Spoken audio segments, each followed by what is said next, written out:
Hey guys, welcome back to the Book Nook Corner. It's Courtney. I'm excited for today's video. I absolutely adore my Kobos, and so I'm hoping that I can convince everyone else that they need a Kobo. I feel like Kobos are just as good as Kindles, and I noticed that there's a lot of people right now, because of what's all going on with like Amazon and Kindles and whatnot, they are wanting to change over to Kobos. And I mean, I will forever be an Amazon Kindle girly. Don't judge. It's just I've spent a lot of money within that realm, and I can't just walk away from that. So that's basically it. But I can understand why people want to change. And so here I am today to give you, I guess, more of a reason to change and to pick Kobo as the winner chicken dinner. So we're going to go through my Kobo Clara Color. They do have a black and white version in this as well. And then my Kobo Libra Color. I believe they have a black and white version as in this still as well also. So they are both color. I'm going to go through each individually. Sorry for Zoe crying in the background. She knows that I'm in here and she wants in here with me. Wait, see if you can hear her. Zoe! Oh, God. She always sounds so pitiful.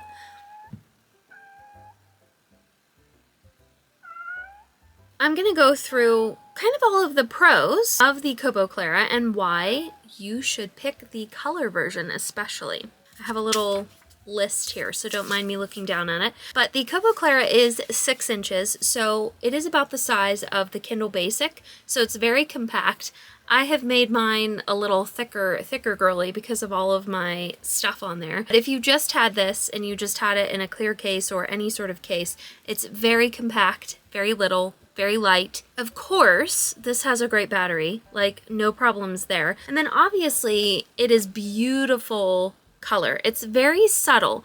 I think a lot of people, when the color e-readers started coming out, especially the Kindle Color, people were very upset and very frustrated by the fact that they weren't like overly bright, like iPad bright. And that kind of defeats the purpose because like we aren't really trying to aim for that with these. So I don't really understand why people think that like that's what needs to happen. Hopefully this focuses.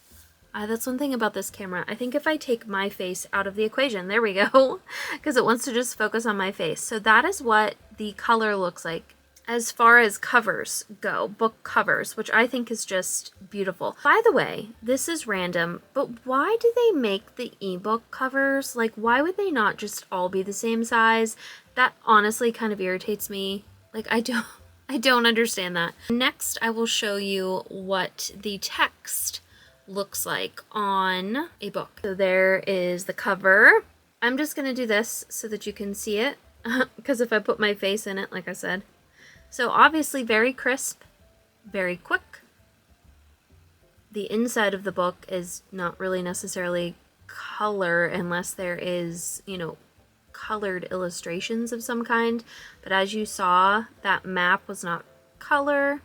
There is also Kobo Plus with Kobo. That is kind of a Kindle Unlimited type of situation, and I personally think that it's great. I did a Kobo Plus recommendations video if you would like to go check that out. I will either try to remember to put a card up here or link it down below, but I just kind of listed some of my Kobo Plus recommendations that I've either read or that I'm really excited to read. So Kobo Plus, I feel like I talk about this all the time, but I just adore it, and so I just feel like I want to tell people, I want to talk about it. But $7.99 a month for books and $9.99 a month for books and audiobooks. The last pro for me is, of course, that it is very affordable. It is only about $140, I believe, and for a color e-reader, I think that's great. I think that the price is great. I don't feel like they upped it that much from just the regular black and white e-reader, which I think is fair, because one thing that kind of frustrated me when the Kindle Color Soft came out was it is like $100 more than the Paperwhite, and I just think that's ridiculous. Like, why? I believe it's a little bit bigger, I think, but like I just don't really feel like it deserved that price. Maybe like $50 more, $30 more, but not $100 more. Next, we're going to move on to the Kobo Libra Color. This is my second Libra. I have the black and white version as well. So if you guys would want like a black and white Kobos versus color Kobos, let me know. I can also do a video like that. Here's just the regular cover, like screensaver. I do have more of this read, by the way. I've been mainly listening to it on audiobook, so that's why it's not like registering that I have read more. My pros for this is obviously that it also has a great battery. When you charge them, you turn the brightness down, you turn off the Bluetooth, they'll last for a while. Even with reading on it every day like I've been doing, to me, I noticed that they're not quite as good as Kindles, but they're still very good. Like they're better than like an iPad or an iPhone or something like that, because I read a lot on those too. And sometimes I feel like I constantly am charging those every day or two, and it can kind of get annoying. Like I was currently just annoyed with that this morning. This is definitely a change here for sure as far as battery life goes. The next pro is that there's a very like subtle but gorgeous color. So like I was talking about earlier, the Color Soft, the Kobo colors, or I think there's a Books Color Go or something like that. And then there's a Big Me version or something. There's at least 4 or 5 different color e-readers out there. It is not bright like an iPad, but it is still subtly beautiful and gorgeous. And there is my little library on this Kobo. Obviously, the next pro is that you can also get Kobo Plus on it, obviously. Anything Kobo related, you can get it on this e-reader. There is a large 6.8-inch screen, so this is about the same size as a Kindle Paperwhite, but obviously with buttons. That is the next pro that I have, is that there is buttons. So you can click and go anywhere and look at anything. It's pretty fast. I love freaking buttons.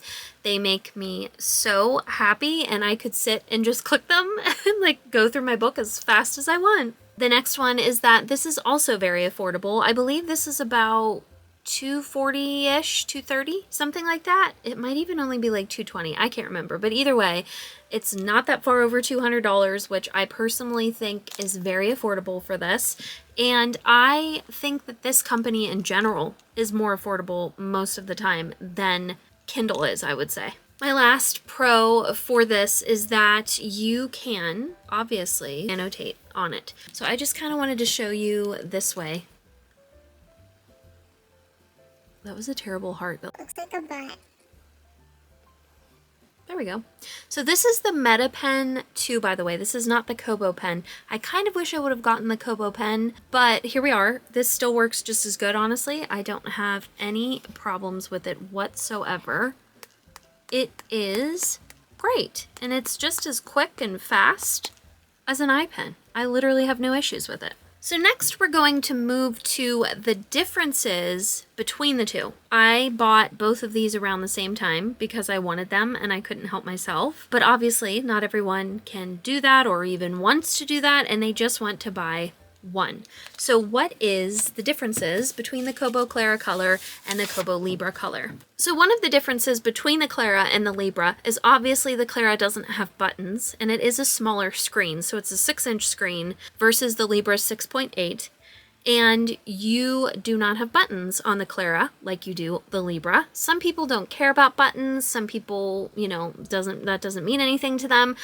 I personally, in some ways, wish that all e-readers had buttons. I absolutely love the buttons. I don't know why, it's just so satisfying. The next difference is obviously on the Clara, you cannot annotate. So when I first bought these, I thought you could. I thought that you could annotate on the Clara like you can on the Libra, and I was very wrong. I had to do a bunch of research. I was like asking questions. I'm like, wait a minute, like why will this not work? What am I doing wrong? And then it was like, Courtney, you can't annotate on the Clara. And I was just like super bummed with that. I thought, what is the, like, why would they make such a big deal introducing the Kobo pen and like the color and the annotation feature? And it was kind of like the thing with these specific e-readers and what the company was really like pushing. And so I thought, why would you not make the Clara able to annotate? And I realized that it's really little. in some ways, so maybe that's why. But either way, I do have to say I was very bummed about that. And even though, you know, it still makes me very happy to annotate on the Libra, I really wish that you were able to as well on the Clara. The next difference between the two is obviously the Libra is way bigger. It has a 6.8-inch screen and just kind of a bigger situation going on because of the buttons and just like the bigger side piece, I guess, if you want to call it that. Whereas this is obviously way smaller. So if you put them up to each other, there is quite the difference in size. They're the same, and they're like not as thick. The Libra is thicker, I would say. Not by much, but definitely smaller by a good bit, the Clara versus the Libra. So that is that, and I hope that I, you know, hopefully helped you guys pick which one you would like to buy, because I definitely think that they are worth it. I do not think that you will be, you know, dissatisfied with your purchase in any way. So yeah, that is my 2 cents. I hope I maybe helped you. If you have any more questions, let me know. Don't forget to go down and check out all of my links for my Bookstagram, my book club Discords, my Patreon. If you would like to be in the Cottage Fairy Society, go check out my Patreon down below. I have so many fun things going on and coming up for April and May. I am so excited with my little world of bookish things. So don't forget to go check out that. I have a couple of affiliate links down below. Check those out as well. Thank you guys so much for being here and watching my videos. It means the world. Like, comment, and subscribe, and I will see you next time. Bye!